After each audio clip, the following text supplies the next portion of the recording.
This is really cool. Amy Latta is back with us. We're going to talk about what we need for these wood coasters first. And the first thing is there's a marker, which we know you are the queen of lettering. Not surprised that it involves a marker, but I didn't really connect the two with wood. Yes, so here's the thing. This is a brand new toy for me. This is called the Scorch Marker. And what it does, it allows you to wood burn without the traditional wood burning tool, which is awesome because in the past, you know, I love to letter, I love to do all kinds of crafts. I have tried traditional wood burning multiple times with multiple brands of tools, and every time I fail so hard. And last time I tried, I actually ended up throwing my project across the room. I was so frustrated. Plus, it's kind of dangerous with that really hot tip. So I was actually on social media recently around the holidays, and I saw someone using the Scorch Marker, and I was like, what is that? That's a game changer. Yeah.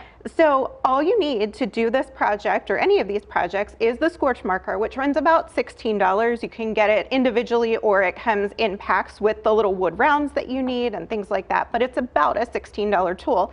The only other thing that you need is a heat tool that goes up to about 1,000 watts. Or your oven. Your oven. Yep, anything that gets up to at least 300 degrees. So you can see on the screen there the heat tool that I use, but you can also use anything else you have. You can even use, like if you have one of those little torches to make desserts, you can use one of those. You can use open flame, believe it or not. So lots of ways to do it. But the key is you need that heat to create the reaction. Okay. So the marker itself has two ends. One end is what I'm going to be using. It's just like a bullet tip marker end. And then the other end is if you want to use this with a stencil or something like that, there's this little teeny tiny sponge brush. So if you want, you could tape a stencil down and you could kind of paint with that and fill it in if you don't love your own handwriting. There you go. So it's something for everyone. All right, so if we're going to walk through the steps, your word of the year is joy. What do we have to do? Okay, so the first thing you're going to do is take one of these little 3.5-inch wood rounds, or you can even make them bigger if you like big mugs, and you're going to sand down the surface so it's nice and smooth for writing on.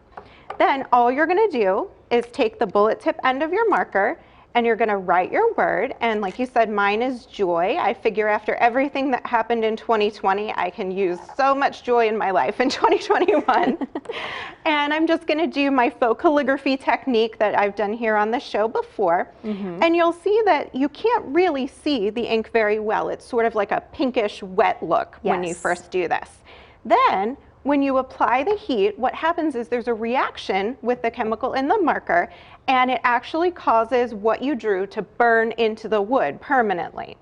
The good news is it's deep enough to be permanent, but it's shallow enough that if you mess up, you can sand it away and start over. Oh, that is great news. Okay, so from here, we're either going to use the tool like you were just doing, and to me, it just looks like a big hair dryer, but it's not. It's not. So a hair dryer won't work. It's not hot enough and not concentrated enough. Right, but it worked that easily. If you're thinking about just putting hot air over something.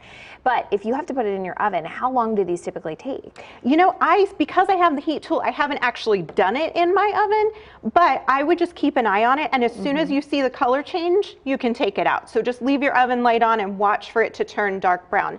The more heat you apply, the darker it'll be.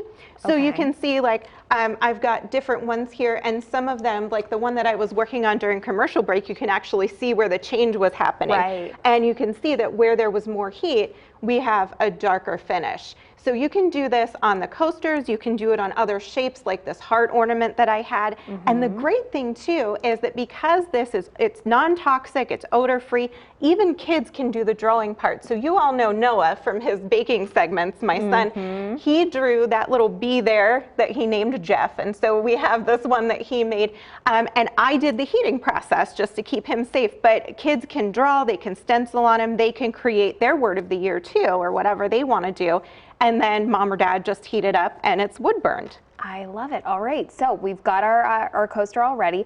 Do we have to put like a seal on it, or how does that work? So for something you're going to display, like I made this little welcome sign for in my foyer, something like this, I wouldn't necessarily seal because it's not in danger of anything happening to it really. But something like a coaster that you are going to use, you can use any kind of sealer or finish that you would normally apply to wood. This is burned, not marker, so it's not going to smear or smudge, nothing's going to come off. So you can use any kind of sealer on there that you want. And if you're wondering about Amy's calligraphy technique, she has a ton of books. The newest one is there, and you can learn how to hand letter yourself if you want to give that a try. Amy, thanks so much. And you have more projects like this listed on your website. I do, and in fact, if you go to amylattacreations.com, on that homepage, it'll say As Seen on TV. There's a link to this project step by step, and also a link to where you can purchase the Scorch Marker. Wonderful. Amy, thanks so much. Stay with us. We'll be right back.